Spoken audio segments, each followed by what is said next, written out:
sa balita. Komentaryo. Isyu. Serbisyo publiko. Aksyon Radio!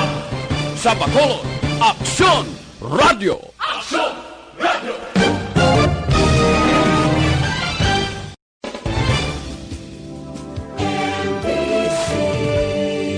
Manila Broadcasting Company. Aksyon Balita Morning Edition. Finalist Best Newscast 25th Golden Dove Awards.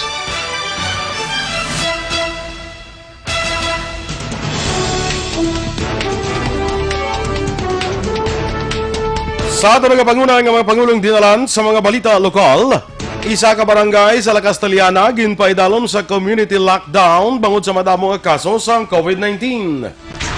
Emergency services ang Regional Hospital temporaryo i-suspend. Sa balita national, bag-o nga teknolohiya kinahanglan sang pungsod para sa COVID-19 response. Senado mahimo magpasa ka kaso sa opisyal sang PhilHealth nga hindi malakip sa ginakusal sang NBI. Sa balita international, US President Trump gin-sorpresa ang mga supporters sa gwa sang hospital.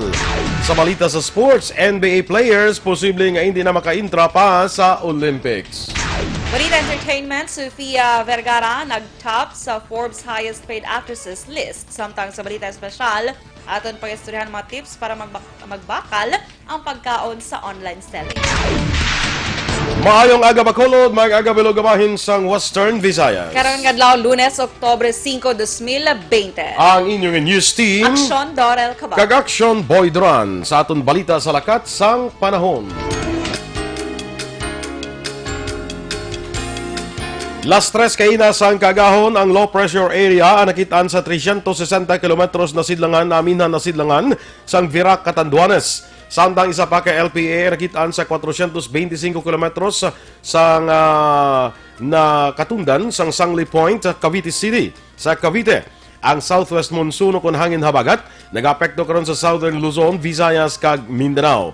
Ang Visayas, Palawan, kalakip ang Kalayaan Group of Islands kag Occidental Mindoro, mangin magalumon ang kalangitan nga may lapta-lapta kapag ulan kag thunderstorms bangod sang hangin habagat kag LPA. Ang temperatura naman sa siyudad sa Bacolod kag Negros Occidental mabatyagan sa minimum nga 24 degrees Celsius tubtub 31 degrees Celsius. Ang adlaw nagbutla kay na alas 5:46 ang aga, magatulog naman karon alas 5:43 sa hapon. Ang mga balita lokal sa magbalik sa Aksyon Balita Morning Edition. Diin ang makini, Joy Dishwashing Liquid o good morning liwat sa aton nga mga Facebook fans, mga Facebook followers naton, sa kay Remia Garcia, good morning. Gingging Arroyo, mayong aga maandra sa imo, kag kay Agnes Hasmin Barrera dito sa Canada. Good morning Agnes, no? Kay Sherilyn Oro Javier, Ma Earl, good morning man. Alex, of course, Fuentes. Kay June Marie Radok, always monitoring here sa La Castellana. O sige, halong ka mo dira sa La Castellana, ha? Damo kita dira kaso subong sa isa ka barangay community local transmission, no? Heaven, Philip Isulat, may agaman. Kenneth Valencia, ang gwapa kuno nga si Dorel nga pitagi. Good morning Action Idol Boy kag gwapa Dorel nga pitage. Kalay. Basta nga pita guys na guro tani, kulang lang. Hindi ko kalayo. Kalay. Sa agi man di agi sa aton duwa. Or basta do agi tsura ko. Kalay. Kay Junjun Esteves, live watching from Binondo, Manila. Tamyaw lang iya mga upod nga sabi ni dito. Steel Corporation nga sanday Girly Alcoreza kagay Ate Marigold Basco. Tamyaw ang bata iya nga si AG Esteves kag ang iya wasak naman. Ang asawa wasak. Sheila May sa kay Sheila May Samiliano Esteves. Misa nang ligad waswit man mo sumong wasak naman. Wilma Cabarles may aga Aga coffee sa kuno subong sa Dr. Alfred. Karen Fernandez sa kay Christine Villalobos. Happy, have a blessed Monday. Good morning ko sa Energy Fans Club. Tapang Abalos Liti, good morning po, sir. Jenny Mohilio Galabasa.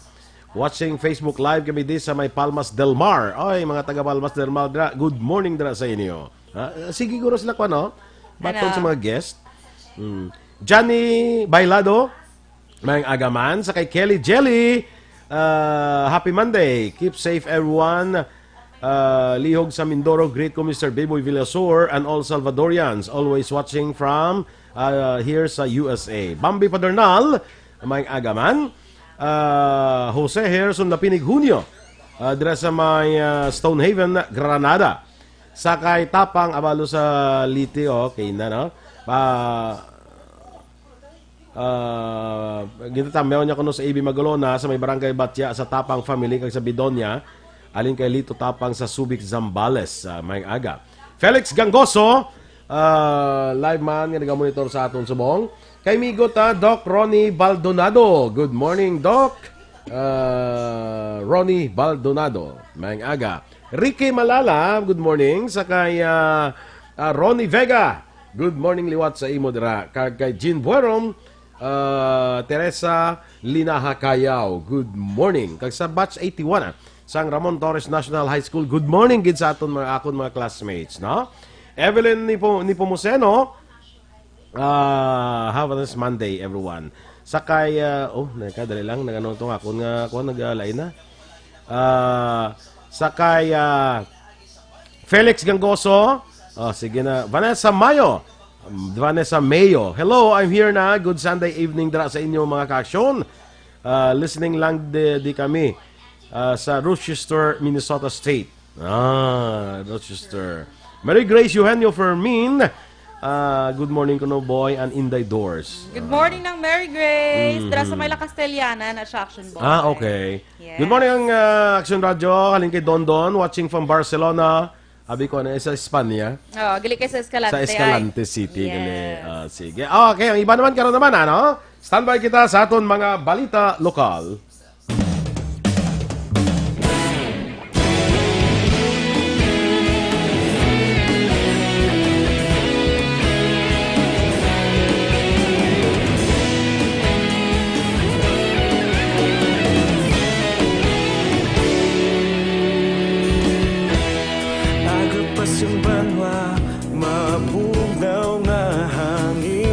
Balita Morning Edition.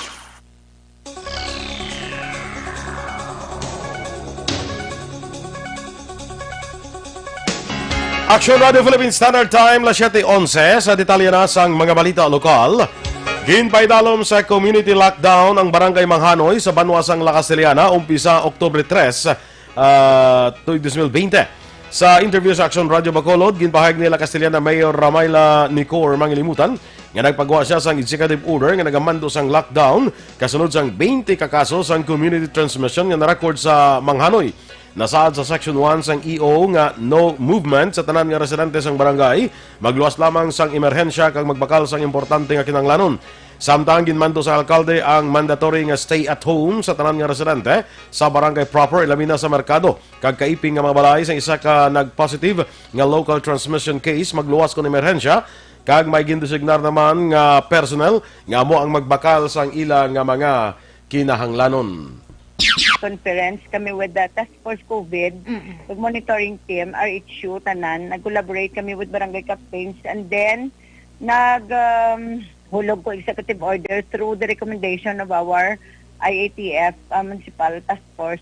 Okay. Pila ka mga purok ni Mayor sa barangay Manghanoy ang affected sang ining-inyong pag-lockdown, Abi?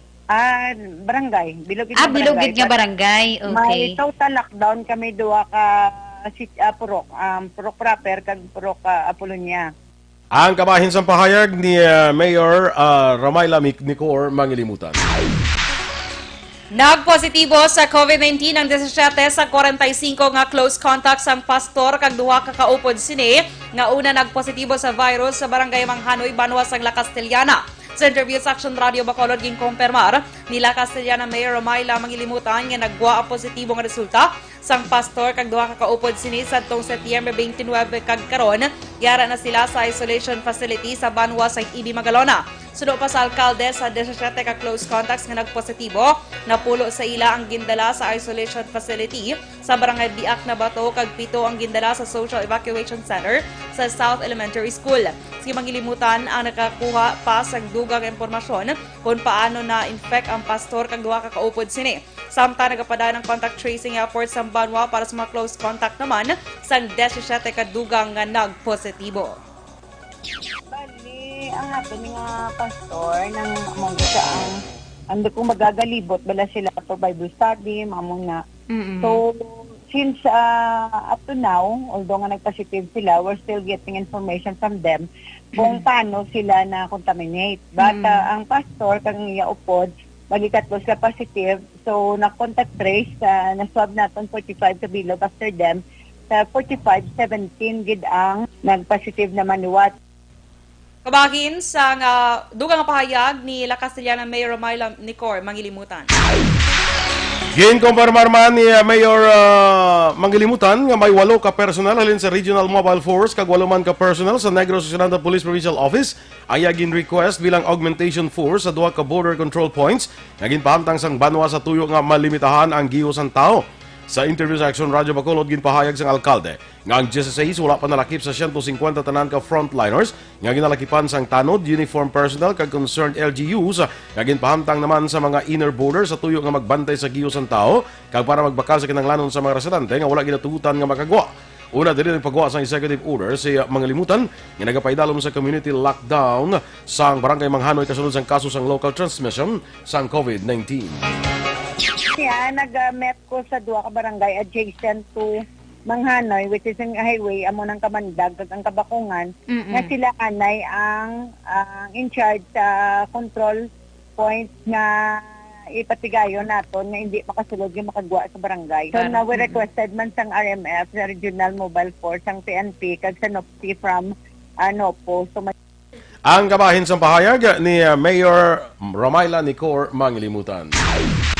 Sa iban nga balita lokal, temporaryong ginsuspend sang Corazon Locsin Montelibano Memorial Regional Hospital kung CLMMRH ang ilang emergency services sa sulod sang duha ka adlaw. Base sa advisory number 26 na ginpagwa ni Dr. Julius Drilon, Medical Chief sang hospital, suspendido ang emergency services sa hospital umpisa alas 6 sang aga sa Oktubre 6 tugtog alas 6 sang aga sa Oktubre 8. Nasaad sa advisory nga emergency room sang CLMMRH ipaidalom sa terminal cleaning kag disinfection.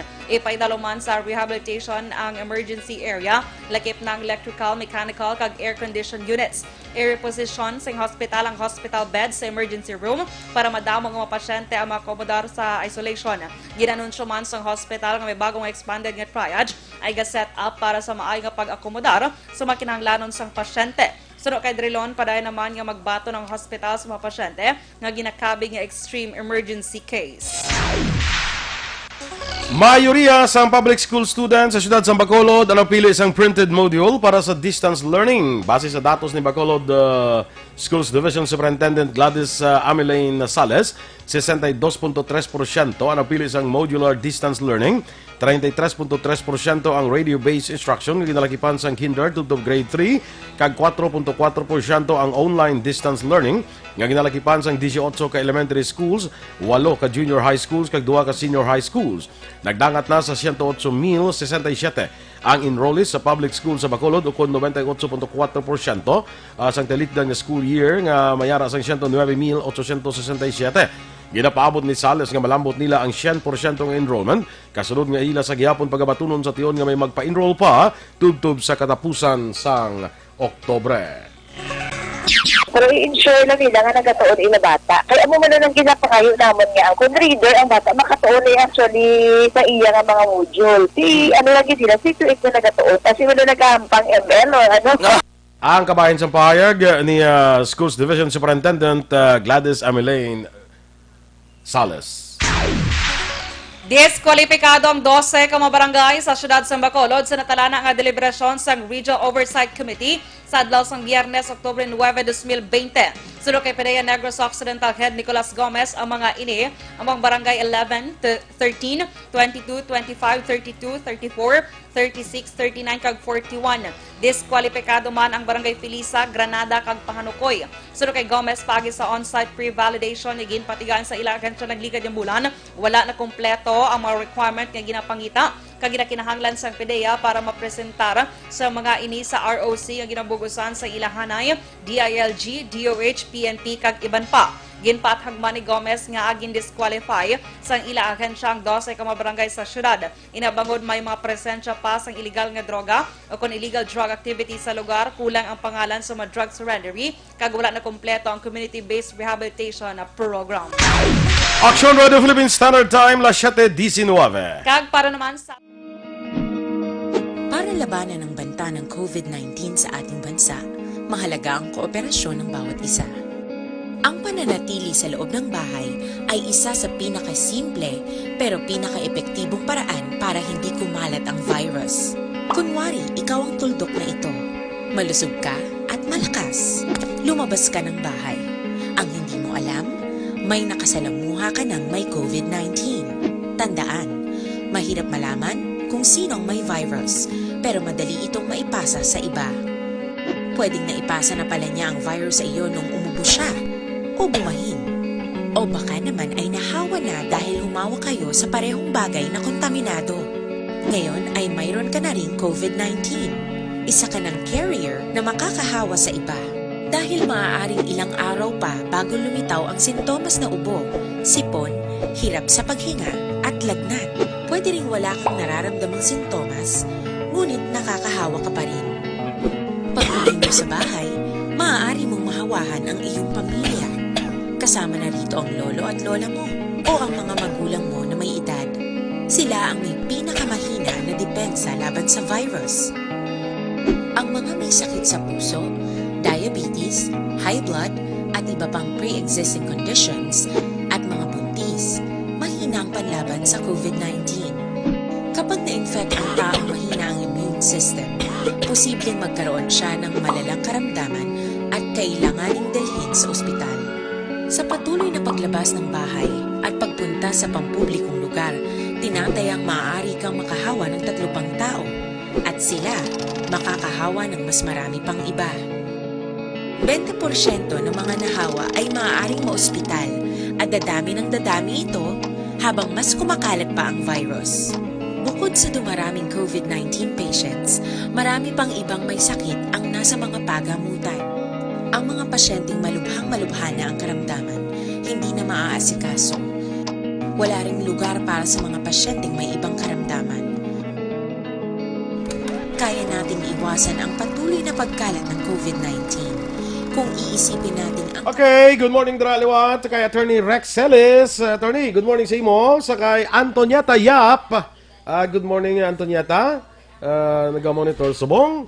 Kag kay Just Call Me SG Ejercito Garcia. Ano nang yayang profile name? Abong. Just Call Me SG Ejercito Garcia. No? Good morning. Watching from Hinubaan. Okay, Ari.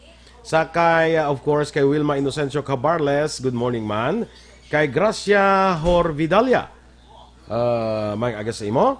Sa kay Julius kuno, good morning pa. Kag sa iya sining unika iha nga tulog pa. Bulog taw na, siling ni Gracia. Bulog taw na kamo. Action balita na. Bulog taw na. Flores Mirasol Mercy. Good morning, Sir Boy and Miss Dorel. To all listeners of Action Radio watching live sa Hong Kong. Shout out lang sa tanan nga Energy Fans Club. Gloria Namo Mambalos. Good morning, sir. God bless. Why pagyapon po bra si Dennis ang kwan? Tarp? Why? Ano mo na si Dennis man? No. Eli Escalera. Sa iyaman nga Mrs. nga si Charity dira sa 11th Lacson Street. No? Jesseline Andrada Tiangson. Watching from Mansilingan. Good morning kuno kay Ma'am Jacqueline Navarro. Sa kay Ma'am Alegria Portal Magtang bala. Alegria Magtang Portal gale. happy World Teachers Day, no? Yes. Ah, Kaya sa sa tanan nga mga teachers. Tanan nga mga teachers. So, sa mga teachers ko, sa high school, sa elementary, happy World Teachers Day. Yes. Saka yan Bilya sa Magbanwa, happy Monday man. Sige ka naman, Doors. Kading ba to? Dili ka na kay You Christ, Gabriel. Din si you man. Budin si you. You Christ. Dali lang, hindi ko makihita. Gabriel. Sige, basahan ko. Bala multon mo, ha? Sige. Kape, kag panamyaw gikan diri sa DK Kapihan sa La Carlota. Gapamatigid sa inyo live streaming broadcasting sa Kapihan. Okay. Kaya nakita mo? Yes, kita ko na. Okay, go. Thank you. Kay Felix Gangoso. Good morning sa inyong aduha, Idol Boy and Dorel. Patamiyo ko lang mga taga-hasyenda. Nalipay Isabela, Gangoso, Solomon, Samiliano, Alanis. Family, salamat. God bless you all. Kay Nonoy Tajones, good morning. Ano to? Nadula okay. Good morning, Action Radio Bacolod. Kay Naresa Ruiz Elare, good morning to you both, Action Boy and Dorel. Monitoring here, coffee. Sige, ma'am. Thank you. Good, ma'am. Enjoy your coffee. Kay Marilu Tanaman, mayong aga. Abranica Wendell, good morning. Kay Jean, si Sir, Miss Jean. Birthday yan, ibala kagapon, Action Boy mo. Jean? Oo. Belated happy birthday. Mm-hmm. Areliano Adion, mayong aga. Junjun Esteves, good morning. Action Boy, mahaw ta kag kuno. Dorel, mahaw ta. Pansit kag adobo nga baboy. Wow. With katumbal. Wow, kahang. Kahang. Kay Noy Eliano, good morning, Action Boy, watching from Quezon City. Kay Dennis naman, hambaya, malambot, ginakuno chill lang. Ginapad ako, pang iya mga isda, Action Boy, kay Baligya, yaguro. Ipahimo, ano ganyan Sang tarpaulin. Yes. Chill lang. Go chill lang, tanay. Dennis, Chill lang, tanay. Okay, dance. Kay Arnold Labrador, mag-aga Action Boy, watching from Sucat, Paranaque. Bernie Laxi, araman siya, nagapamate. Si Maria Leonor Monteseno, Patamiaw, Ati Dorel. Ay, good morning, dressay mo. May lang pag eskwela, dira. Taga dito ni Samon Action Boy mo. Ay, gali. Yes. Sa kay M. Saboso, good morning. By the way, Yes, Mommy Ems. by the way, Good basta sa aton bala mga basketball fans, i-check nato no, kaya daw mas-start ang hampang subong 7:30 sa Miami Heat kag LA Lakers. Base kung mag-start kita 7:30, mas-start man ang aton sila nga coverage sa basketball at 7:30, na? Talawon ta karon dugay-dugay kay gina-monitor naton para madala nato sa inyo live ang ining Game 3 between the Los Angeles Lakers and the Miami Heat. Yes. Apo lang, good morning from Andumanan. Helen Montano, good morning man. No? Ate, sige. Kay ano pa, Action Boy? Apo lang. Gani, Apo lang. sige. Nag-greet mo na? Get ko na. Standby na kita sa mga balita national.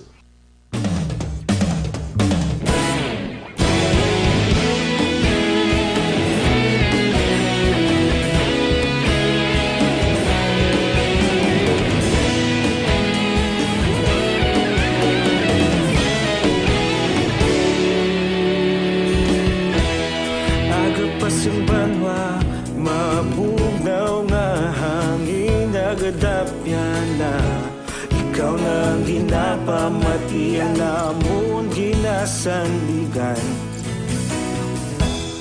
Tingog sang probinsya kamatuuran ginapalap na. Minsay nga may dala paglaom kag kasanag. Tinuig na nagligan, ikaw gihapon ang ako nga istasyon. Sa pagbudlak sang adlaw, sa pagtuhaw sang biton. Mga balita ang dala inspirasyon. Action Radio, Bacolod man sa gihapon. Padayon Action Radio, Bacolod saludo sa imo. Padayon Action Radio, salamat isa pa serbisyo. Patas kag balanse, matuod nga mensahe, wala sang ginadampingan. Padayon Action Radio.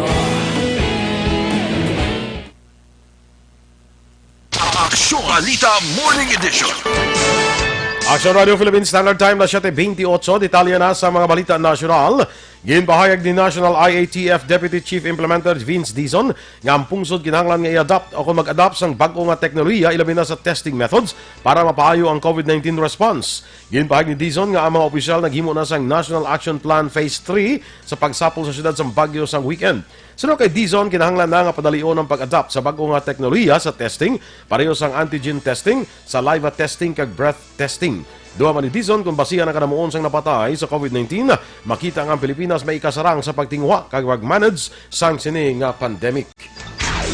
Ginaduso sang Makabayan Block ang hagna nga tuyong mahatag sang alternatibo nga tikang para sa gobyerno agud matutukan ang COVID-19 response. Ang hagna among House Bill No. 7620 o an act providing a people's strategy for strengthening health, social protections, economic and local industrial development o SHIELD. Sa idalom sang SHIELD Bill, 928.5 bilyones pesos ay itigana para sa pagpatimong sang national economy, 320.85 bilyones pesos para sa pagpaayo pa sang healthcare system, kag 316.85 bilyones pesos para sa pagpasangkad sang social protection.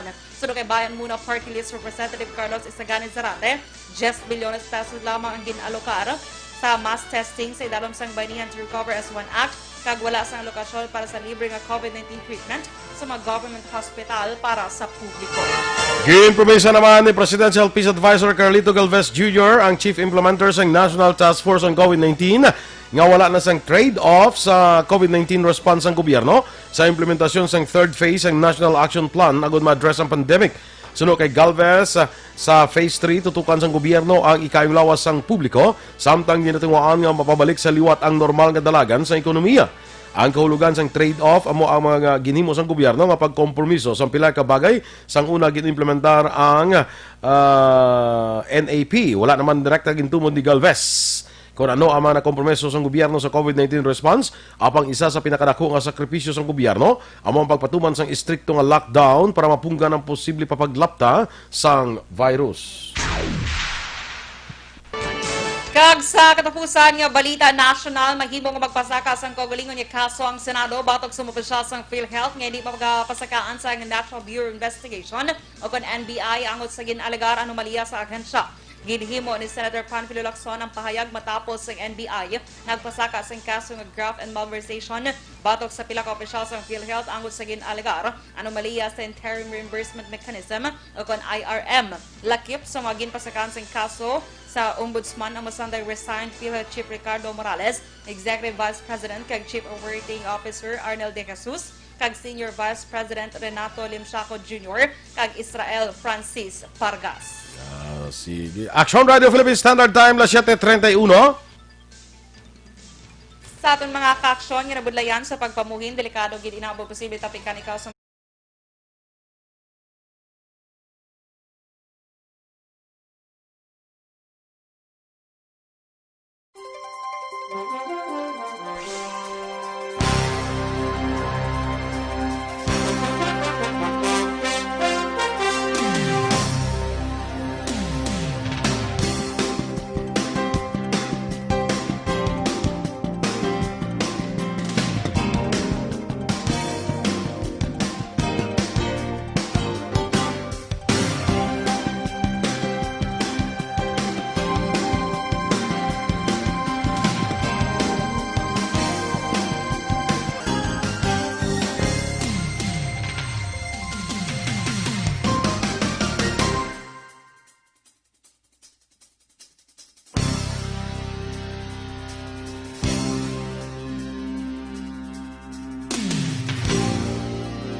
Action Radio Philippines Standard Time, la 7:32. Mga ka-aksyon sa dili madugay, igadulong natin sa inyo live ining Game 3 sang Miami Heat kag Los Angeles Lakers. para sa NBA Finals, no? So, ang mga balita na itong boss naman ang iba na, no? Kaya dugay-dugay ma-live telecast kita sa inyo sa ang atong nga Game 3 sa NBA Finals. Standby. Araw-araw. Manila Broadcasting Company. Sa balita. Komentaryo. Issue. Serbisyo publiko. Aksyon Radio. Sa Bacolod, Aksyon Radio.